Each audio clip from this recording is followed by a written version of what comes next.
Magandang umaga. Buongiorno. Today we are in Venice. Philippines. Are you confused? Well, you won't be after the beginning of today's episode. Now, without further delay, let's get today's video underway.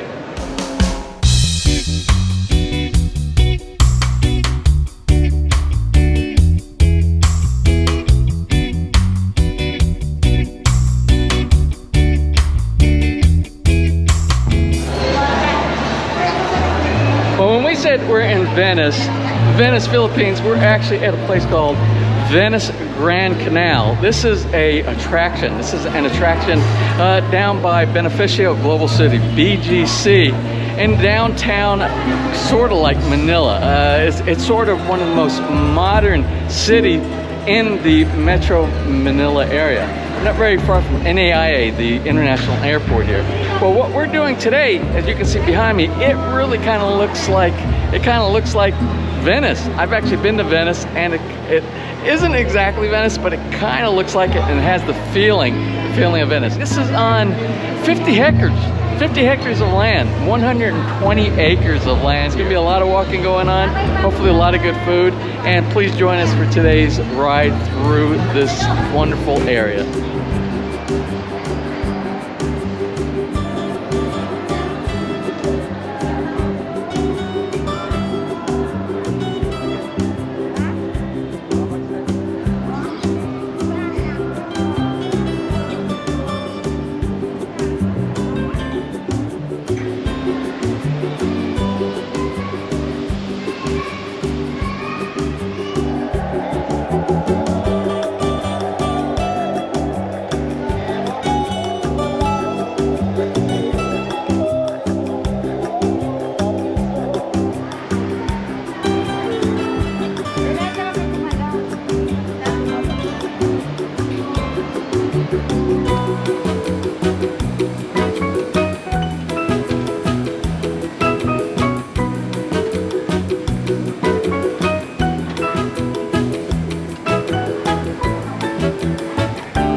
enjoyed today's episode and you would like to see more just like these, just click on one of the helpful links over to your right and you might be able to pick up on some good information on DIY projects, how to, or if you are interested in moving to the Philippines and building, you'll find answers there as well.